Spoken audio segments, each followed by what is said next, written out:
Salam, bu videoda integrala ait sualın izahını paylaşacağım. Deməli, bu videoda məsələ nədir?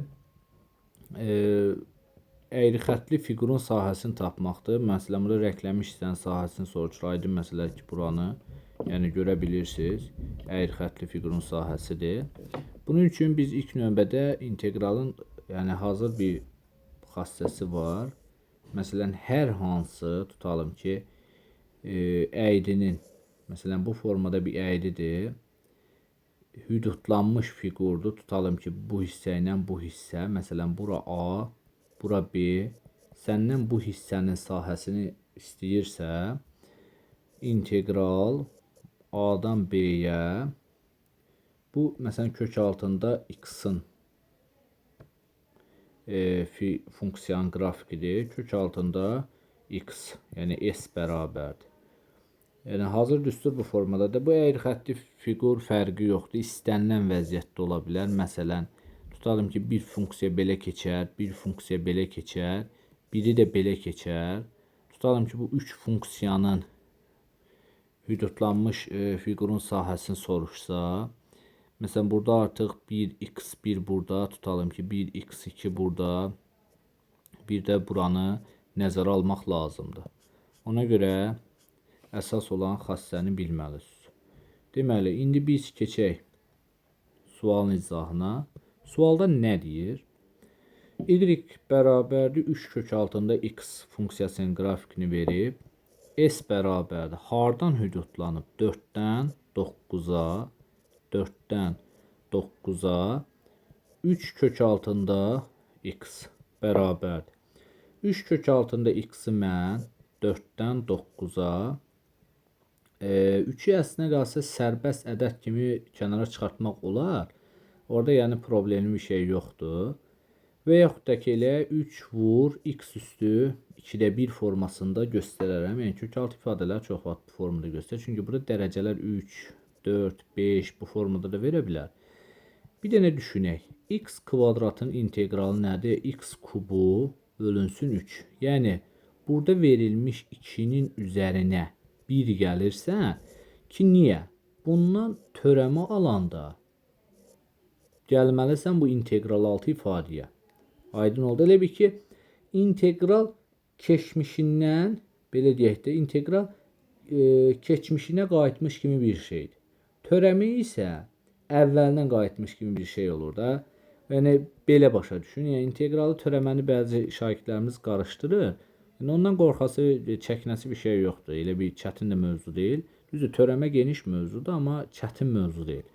Məsələn, x üstündə 2-də 1 üstəgəl 1. Bir vahid artırıram. Artırmışam sabah 2-də 1 üstəgəl 1. Eyni zamanda 2-də 1 üstəgəl 1-ə də bölməliyim. Qarşısında da vur 3 var. Və sərhədlər 4-dən 9-a. Hər hansı integralı, məsələn, tutalım ki, x-in integralının sərhədlərdən verilsə, a, b-dən verilibsə, x kvadrat böl 2 a-dan b-yə hesablanır. Eyni zamanda da gətirib bu b-ni bura qoyuram. Elə bir ki, b kvadrat böl 2 çıxılsın a kvadrat böl 2 formasında hesablanmalıdır.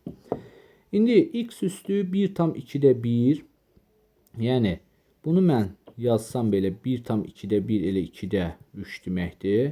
Burada 1 tam 2-də 1, 2-də 3 deməkdir. Vurulsun 3-ə. Buradan 3-lər gedər. 2 qalxar x-in yanına. Olar belə. 2. Kök altında x-in kubu. Çünki x üstü 2-də 3.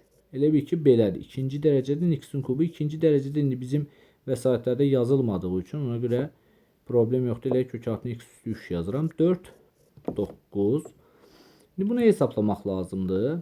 Buradan 2 vurulsun. Kökün altında 9'un kubu. 9'un kubu mən 3'ün kubu üstündə kvadrat formasında yazıram. Çıxılsın 2 vurulsun 4'ün kubu. Bərabərdir.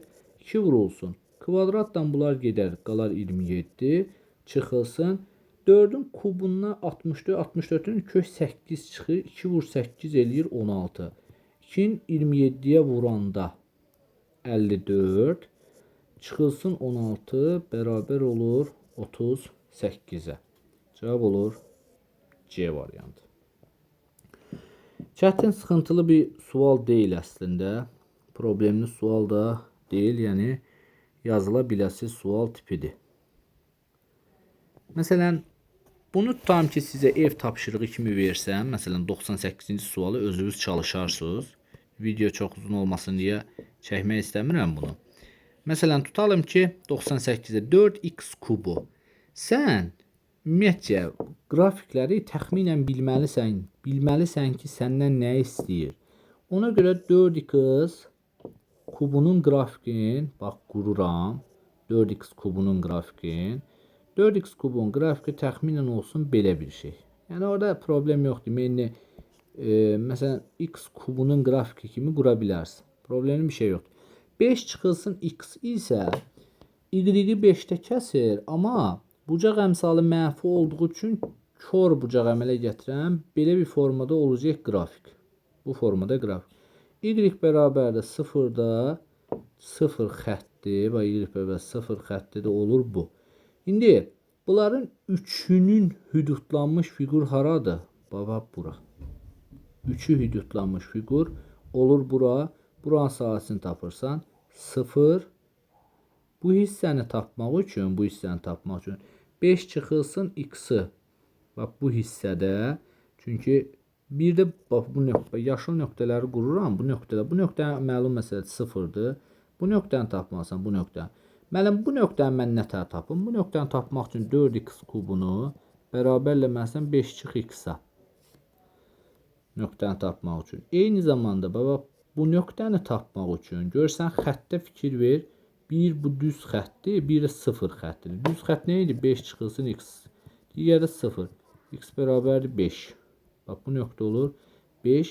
Bu nöqtəni tapmaq üçün tənliyi həll eləmək lazımdır.